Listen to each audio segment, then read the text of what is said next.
not a challenge to the male, but certainly congratulations for bringing us together. And the third challenge is, you all are here to listen to the president in the first place. So the challenge is to keep you interested until he speaks. Okay? I hope to do that. Well, good morning again.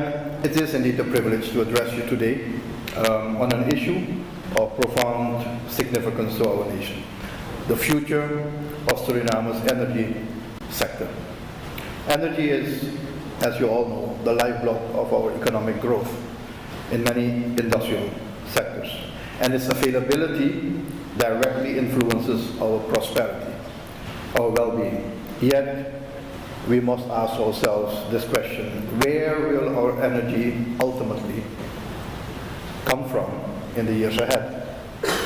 Historically, Suriname has relied on a combination of hydropower and fossil fuels to fuel, literally, its economy. While this approach has served us well in the past, we now face growing challenges, nationally as well as internationally. For instance, as we speak, the energy generating capacity of the Afubaka Lake, the cornerstone of our hydropower capacity and infrastructure, is dangerously low. This compels us to seek alternatives. Simply increasing our consumption of fossil fuels, however, is neither financially sustainable nor aligned with our commitment to remain a carbon negative nation. So with this in mind, we stand at a critical juncture, at a critical crossroad in the energy sector. Continuing or expanding our reliance on fossil fuels will have disastrous consequences ultimately for our environment, our economy, and our global standing. So where does wisdom lie? And this is the awareness we must have, and this discussion must be throughout the society at all levels. The answer, I believe, is clear. We must embrace a just transition to renewable energy. A just but also fair transition. The shift not only offers an opportunity to redefine our energy landscape, but also promises economic diversification, local empowerment, and a sustainable path forward for Suriname. Suriname is blessed, as we all know, with abundant renewable energy opportunities: hydropower, solar, and wind. And we must leverage them to build a cleaner, more resilient future. The transition to renewable energy is not merely an environmental imperative. It is also a strategic and economic necessity. Renewable energy reduces carbon emissions while enhancing energy security, fostering resilience, and creating jobs. Our commitment to this transition signals to the world that Suriname is ready to embrace innovation and sustainability. One of the most compelling advantages, ladies and gentlemen, of renewable energy lies in its potential to diversify our economy. For decades, Suriname's economic engine has been powered by extractive industries, such as bauxite, oil, and gold. While these industries have brought substantial revenues, they leave us vulnerable to global market fluctuations and impose significant environmental threats. Renewable energy offers a pathway to a more diversified and resilient economy. Imagine a Suriname where solar farms, wind turbines, and bioenergy plants not only power our nation, but also stimulate new industries and opportunities. Renewable energy can drive local entrepreneurship, attract foreign investment, and spur innovation. Industries like solar panel manufacturing, wind turbine maintenance, and energy storage development can flourish, creating high-quality jobs for our people, but also servicing the entire region to which we belong and where Suriname has a strategic location in. At the heart of this energy transition which we propose lies the empowerment of Suriname's people. This shift must not merely be a benefit to outside investors, it must be a driver of local prosperity and local value creation. Through thoughtful local content policies, we can ensure that Surinamese businesses, workers, and communities share in the rewards of this transformation. Local value creation is an integral part of this process. And it's not only about delivering services, goods, and employment, it's also about the added value of creating a capacity of expertise and knowledge in society. Investment in education and training will be essential in our view. By equipping our workforce with the skills needed for the renewable energy sector, we can unlock opportunities for engineers, technicians, and project managers. These programs will not only provide employment, but also position Suriname as a regional leader in renewable energy innovation. Collaboration among the government, local private sector, foreign investors, and international organizations will amplify these efforts, ensuring knowledge transfer and capacity building, which are integral to our development strategy. So sustainability must be an anchor in our energy ambitions. This means adopting technologies that are environmentally responsible, socially inclusive, and economically viable.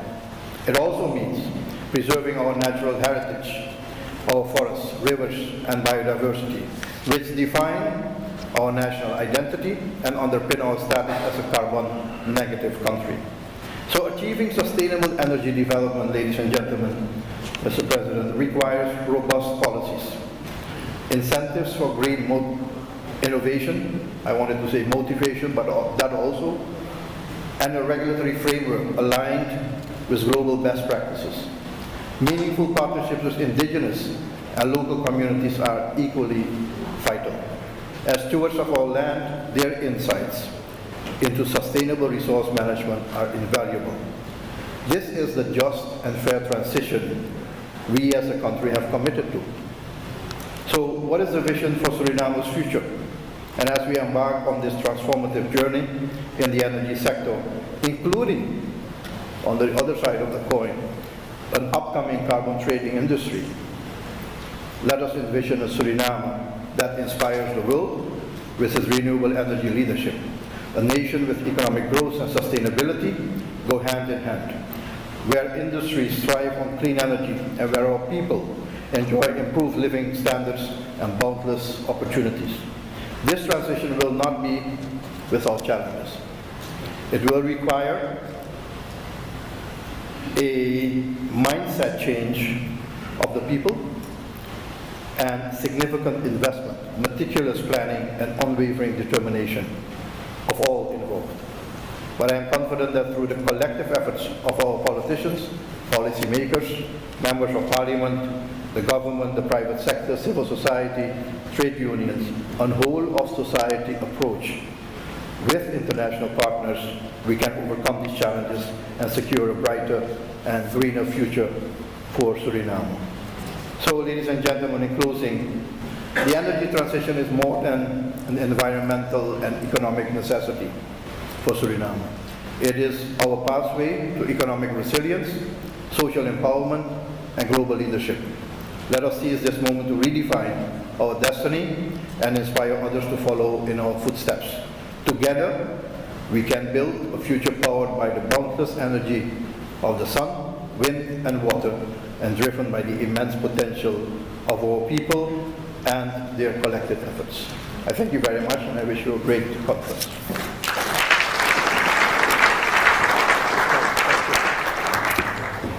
Thank you, Mr. Albert Ramdin. It is now my honor to invite on stage His Excellency Chandrika Prasad Santokhi, President of the Republic of Suriname, for his opening remarks.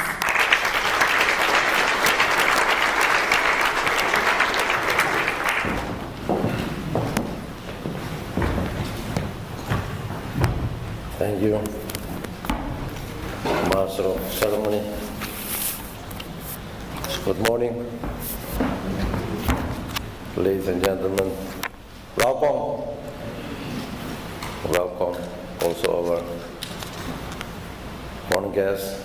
We start by expressing my greetings to the Minister of Foreign Affairs and the Ambassador, our keynote speaker, but also three powerful ladies, the organizers of the Suriname Awareness Symposium, distinguished guests, ladies and gentlemen, welcome. It's a privilege to address you today at the Suriname Awareness Symposium 2025. And this event underscores our shared journey toward a prosperous and unified nation. The energy sector is one of the main cornerstones of our development, and particularly the development of our future. Transforming the energy sector with the future in mind is key to bringing prosperity to the Surinamese people. As I stand before you at this symposium, I am reminded of the collective potential that lies within every Surinamese citizen. This potential can transform our challenges into opportunities and our aspirations into realities. Today, ladies and gentlemen, I'll focus on four key pillars that are instrumental in shaping the future of our nation's energy sector. Collaboration, the economic diversification, platforms for dialogue, and a transformative mindset. A divided country is a stagnant one and a recipe for failure. History has shown us that unity is the cornerstone of progress, while division breeds stagnation and failure. So, unity is essential. As Surinamese, we must unite, trust each other, and work collaboratively to achieve national prosperity, which is not merely an idealistic vision, but a practical necessity. Collaboration begins at the grassroots level, from people to people. It starts among us, within our families, within our communities. By strengthening neighborhood associations, encouraging civic participation, and fostering a culture of mutual support, we lay the foundation for a united society. Collaboration is also essential at the national stage, where partnerships between government, private sector, businesses, and civil society amplify our efforts towards common goals. Collaboration means partnership with fellow citizens, supporting local businesses, and hire local talent. So for a bright future for our nation, we must focus on supporting local businesses and nurturing local talent. My country, Suriname, is home to a wealth of human capital, teachers, engineers, entrepreneurs, and innovators who, when given the right opportunities, can propel our nation forward. To this end, my administration is committed to creating policies that incentivize the hiring of local talent and promote the growth of our businesses, whether small, medium, or large enterprise. Unity, after all, is not just about shared values, but also about shared opportunities. While oil and gas have brought significant revenues to Suriname, these natural resources should not be the sole focus for our economy. Oil and gas must be seen as a stepping stone to our nation's future and further development, not as a destination. The so-called resource curse, where dependency on a single natural resource chokes other sectors, is a real threat. Our our response must be both proactive and inclusive. We must prevent the resource curse by diversifying our economic activities. Economic diversification is not merely an option, it is imperative. Agriculture, tourism, technology, and renewable energy are sectors that hold immense potential. Imagine a Suriname where our fertile lands produce exports recognized worldwide, our rainforests attract ecotourists, and innovations in technology drive renewable energy solutions.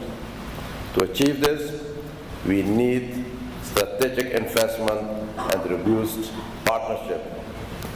The private sector, international organizations, and local communities must unite to unlock these opportunities. Additionally, we must create a supportive environment for entrepreneurship. Programs that provide access to funding, mentorship, and training can empower aspiring entrepreneurs to turn their ideas into viable businesses. Collaboration with academic institutions can foster research and development, ensuring that Suriname stays ahead in emerging global trends. Diversification is not just about spreading risk, but also about broadening the horizons of what is possible. Every stakeholder, from the national oil company and international oil companies to the Ministry of Natural Resources and other ministries, play a crucial role in this diversification. Ladies and gentlemen, events like this Suriname Awareness Symposium are vital to addressing the expectations and concerns of all stakeholders. They serve as a platform, as bridges that connect stakeholders, facilitate dialogue, and provide clarity on complex issues. Today, we gather here to discuss the role of the oil and gas sector in our economy and envision how it can coexist with and support other sectors. Today, we'll discuss how we can transform our energy sector from one based on fossil fuel to a new one based on renewable energy. We cannot assume that our citizens fully understand how the oil and gas sector operates, how they will benefit from it, or how they can contribute. Also, we cannot assume a widespread understanding of the benefits of green energy. Public awareness is critically important for the development of our oil and gas sector and for transforming our energy sector into a more sustainable one. Citizens cannot meaningfully contribute if they do not understand the stakes, the opportunities, or the challenges. This symposium offers an opportunity to listen, to discuss, and to engage with all stakeholders. We must listen carefully to each other and to make informed and inclusive decisions. Excuse me.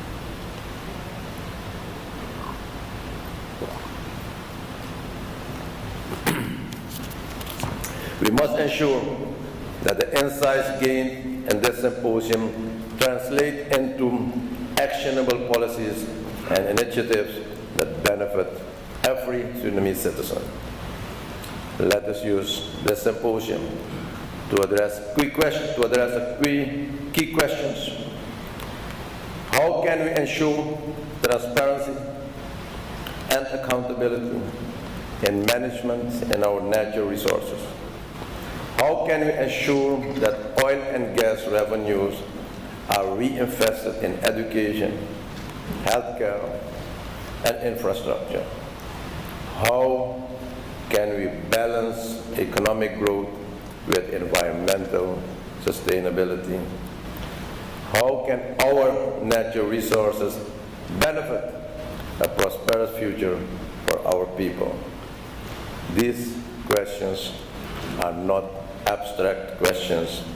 They are pressing concerns that demand collective answers. No transformation is possible without a change in mindset. And as a nation, we must reject the mentality that accepts mistakes and shortcomings as usual. I repeat, as a nation, we must reject mentality that accepts mistakes and shortcomings as usual.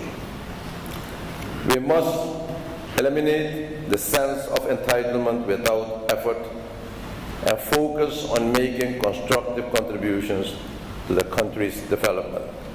Complaining without action is unproductive.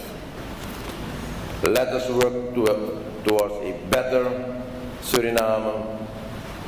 Flexibility, adaptability, and willingness to learn are the qualities that will propel us forward. We must embrace a culture of accountability. We, public servants, to private citizens, must take ownership of our roles in building a better Suriname. Let us channel our energy into constructive efforts. Whether we volunteer in our communities, mentor the next generation, or contribute to national debates, every action counts. The education of our youth plays a critical role in this shift. Our schools must impart knowledge and instill values of responsibility, resilience, and innovation. By nurturing a generation of critical thinkers and problem solvers, we can assure that Suriname's future is in capable hands. Ladies and gentlemen, in conclusion, the path to a prosperous Suriname is not easy, but it is a journey worth undertaking. It requires collaboration, diversification, dialogue, and a transformative mindset. Ladies and gentlemen, when we leave this symposium, let us do so with a renewed commitment to these principles. Suriname's potential is immense. Together, we can harness it to build a nation that is rich in resources, opportunity, innovation, and unity. Let us work together to make a vision a reality. I thank you. Success with your sessions, and may God bless you all. Thank you.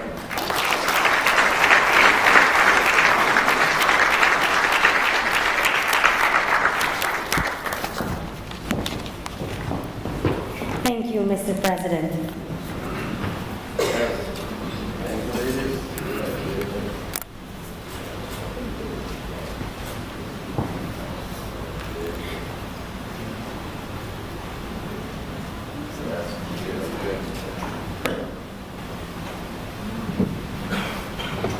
And now, I would like to request your attention for our special keynote speaker this morning, Dr. N.J. Ayub, Executive Chairman of the African Energy Chamber, a leading authority in the African energy sector and a strong advocate for African entrepreneurship and development.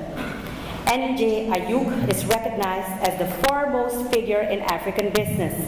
He is the executive chairman of the African Energy Chamber, an organization at the forefront of the African energy industry and championing industry development, investments, and local economic empowerment through the elimination of continent-wide energy poverty.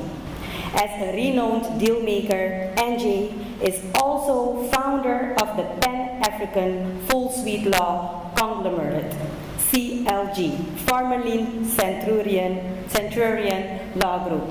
May I invite on stage our special keynote speaker, Dr. NJ Ayuk, Executive Chairman of the African Energy Chamber.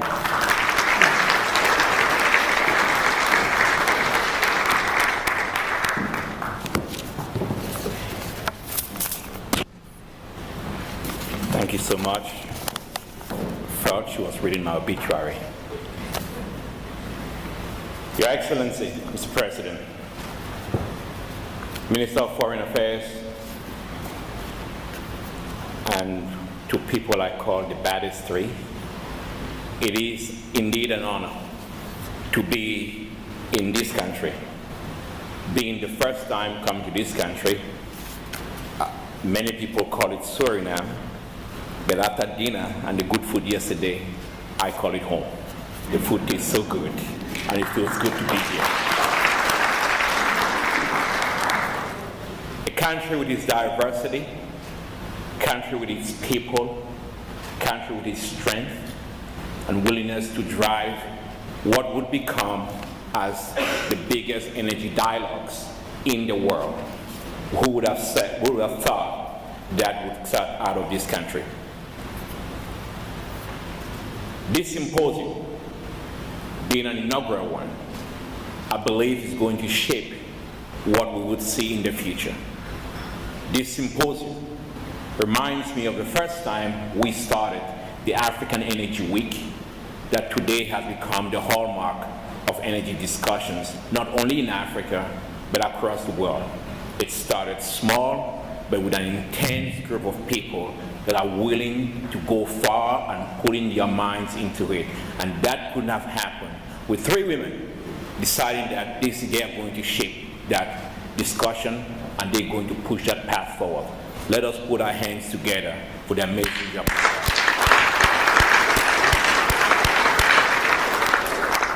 Mr. President, I come from another continent where everybody calls it home as well, Africa. The African Energy Chamber started in 2018. We felt deprived of what the energy industry had to offer. The resource cores that you very rightly discussed and described, and also lagging behind in the energy sector. A few young people and the energy industry, mostly African, teamed up and said we're going to create an advocate for our own industry, correcting the resource costs, dealing with what has not gone right in our industry, because at the end, we would have to shape that industry ourselves. And I think Suriname is doing the same. With 18 companies starting, today we have 4.2 million members, bigger than some countries. And that is what we've become, and the biggest force today, driving and pushing for energy poverty across our continent, spurring development within Africa, but also calling to actions the right kind of things and shaping an enabling environment. Energy is always a big issue that drives the world. Energy poverty. May I talk about Africa a little bit? And I think that's my job. I wouldn't come here without mentioning that. It is an issue. I live in South Africa, where 8 to 10 hours a day, we have load shedding. Africa's most industrialized nations ends up being in the dark. And we have to ration this electricity because it's not there. Outside South Africa, be it in Kampala, Uganda, Nairobi, Kenya, or in Accra, Ghana, or sometimes in the backward streets around Dakar, Senegal, we had 600 million people without electricity, 900 without clean cooking technologies, most of them women. That is a human rights issue.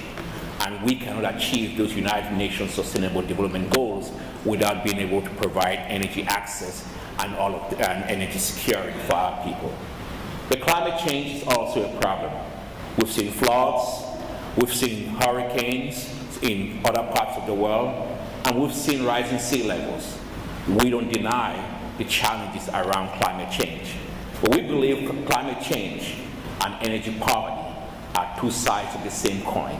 You have to address both, and that is the path that we see. Because indeed it is true, our continent, just like your country, is blessed with some of the vast amounts of renewable energy or alternative energy potential.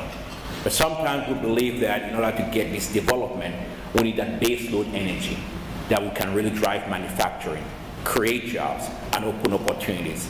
Because the sun might not shine forever, the wind might not blow forever, you might just need some gas to fire up those power plants and really provide you an opportunity for industrialization, transform economies with fertilizer, urea, ammonia, NPK, so you can power up agriculture rather than relying on aid and begging for food every day. We know what the effects of relying on aid mean into the African continent. But that don't come without entrepreneurship.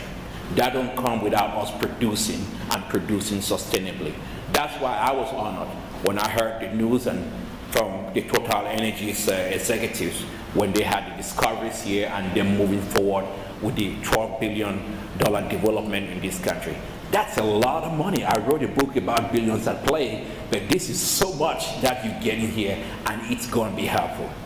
This could not have been done without, Mr. President, your leadership, being able to shape out that enabling environment, being able to guide the transparency, and being able to keep the country at pace and managing expectation and ensuring that this is going to be done sustainably and providing the energy companies that is needed for them to operate in a stable, secure country, and also making sure that citizens do have a local content framework that's going to be the pathway for their future. We thank you, and we thank you for your attention. This must be done going forward. This has to happen if Suriname is going to make that path to a just energy transition. An energy transition is on the loom. We are going to have a transition. But that transition doesn't just have to be a transition for telling Suriname to abandon your oil and gas and turn over to some other alternative energy. Alternative energy is very important. But it has to be just. Because the truth of the matter is that for those that have used the fossil energy to get and develop their countries, drive Western civilization, improve life expectancy, and really increase their development, it is a little bit unfair when coming to Suriname was announced. I got one of the journalists called me and said, "Why are you going to Suriname?" I said, "Why not?" So, well, you know, I think you're going to support them producing oil. I said, yes, so what's the problem? So, well, if they produce oil in Suriname, 230,000 barrels, it's going to hurt global emissions and it's going to stop everything, all our efforts. Suriname is going to be what they call a carbon bomb. Like, that's new to me. And don't you think they should stop producing? And I felt it was a little bit arrogant, to be honest. And I said, well, what country are you from? He said, I'm from there. I wouldn't mention them in the name. I don't want to get you in trouble.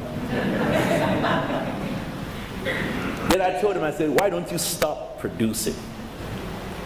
You've produced enough. So if you think them producing 230,000 barrels of oil in this country, which would just be 1.8% of yours. If you do the math, you would know the country.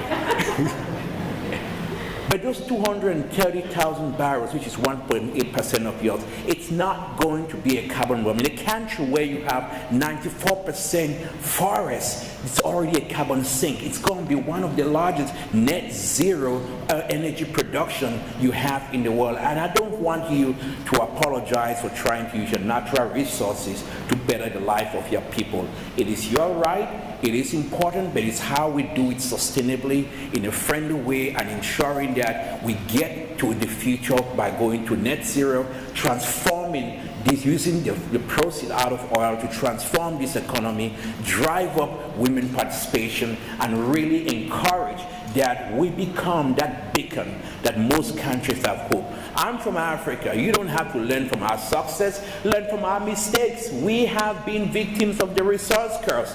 We have been the victims of loss of local content empowerment, and we have been the victims of knowing how, forgive my French, to mess up with this. You can learn from that. Don't look at our success, look at our failures, because our failures might teach you where to go. I was just telling a young man the story today.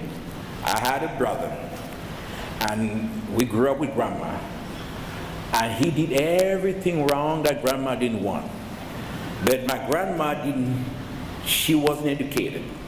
She didn't study biology, she didn't study zoology, but she knew psychology. She knew psychology, and one of them ended up walking. And then she looked at me and said, well, if you want to end up like that, just do what your brother did. If you want to get it right in Suriname, look at our errors and walk toward that path, as His Excellency mentioned just a few minutes ago, on how to correct it and how we build that. But in order to go with that, we have to have that effort to move on getting real integration. A trust energy transition, an integration with oil and gas or with renewables. It's not going to happen without us being prepared. Integration without preparation is going to lead to frustration. And that's up to us trying to say we put on those programs. We start implementing those values. It doesn't matter if it's energy, it's oil or gas or renewables, it's how we treat it. I'm the first to challenge my oil industry that I love so much, the role of women in that industry. That's why I'm so proud that you have 3 women doing this. Women are still the last hired and the first fired in our industry.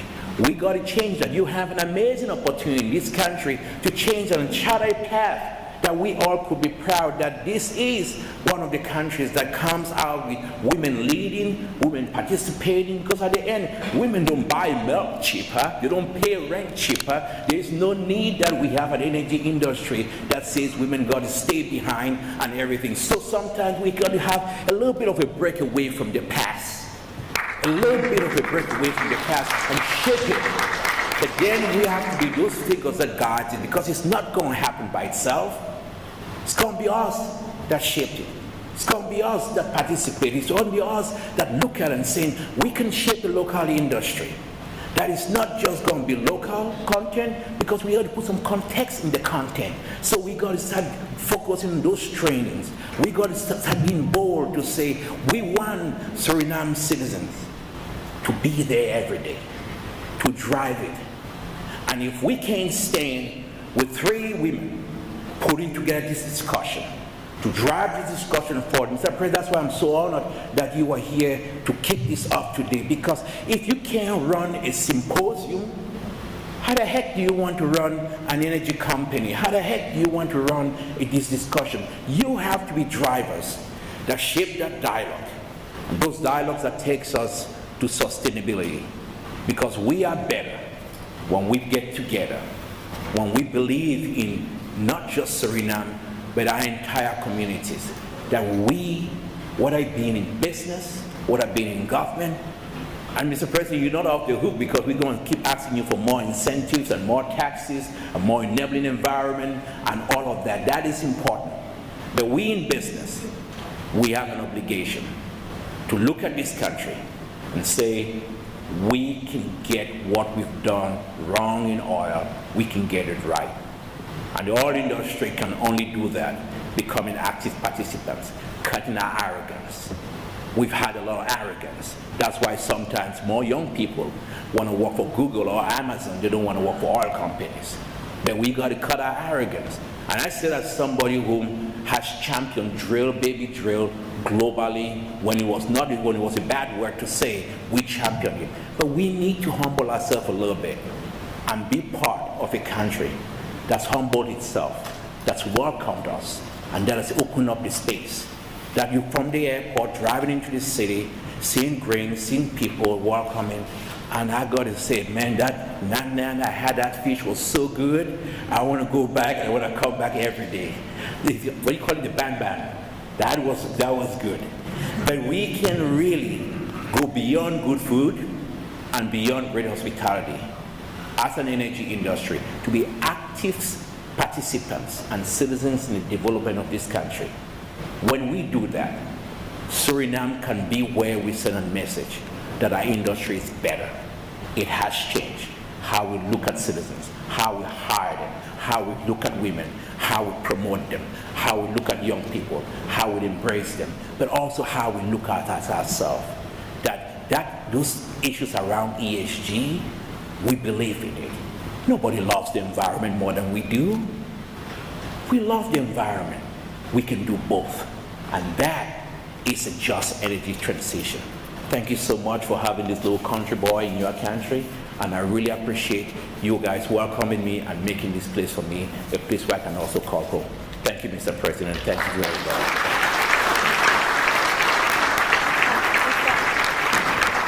Yes, Dr. MJ, may I ask you to remain on stage for just a few seconds? And may I also invite on stage His Excellency Chandrika Prasad Santokhi, the President of the Republic of Suriname, because Dr. NJ had a special gift for our President.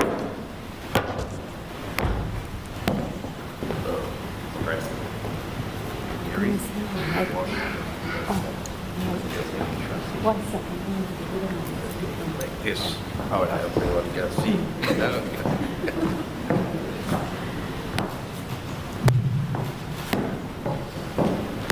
May I request that you stand here, our Surinamese flag. I think on this side is best, and then you can maybe tell something about it. First of all, I like one. So videos at play, it was all about energy development and what energy means.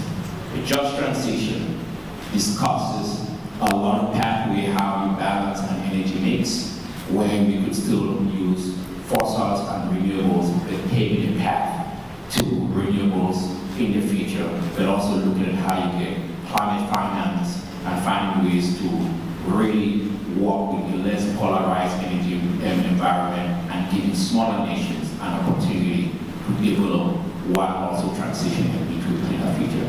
It is an honor to present this to you, Mr. President, and I would also want to thank the Wall Street Journal for a lot of support in producing and offering this book, and that has become a global bestseller. Thank you, Your Excellency.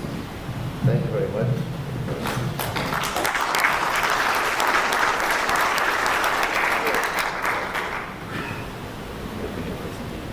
Okay. Great. Thank you, gentlemen. Two beautiful books written by N.J. Ayuk.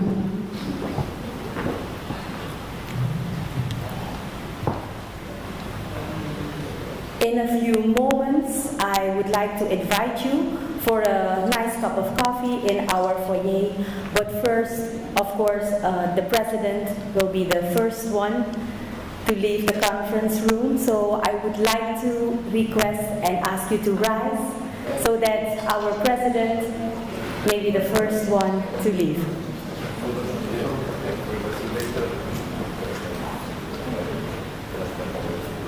Thank you very much. This side.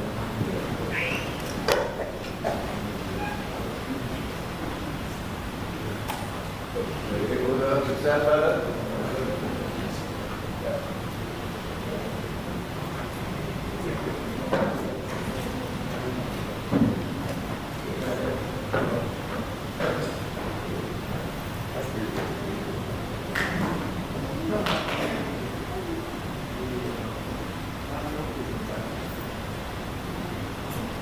Thank you all for standing up. And now I would like to invite you for a nice cup of coffee in the foyer. We will have a short coffee break for like 15 to 20 minutes. And our coffee break is sponsored by the African Energy Chamber. Enjoy.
It's okay, as long. Nee, niet dat. Ora. Jeff. Yo creo que es claro. Ja, wacht, agrip. When you're there. Waar hoe grip je dat ding? Even lichten en dan. Right, good, got it, that's it. Yes. In de weg. Nee. Ano long, demo long te nawakan, demo wakat sa. Ik weet niet of dit nog nodig is. Wat dan voor alles. Hallo. Blijf altijd.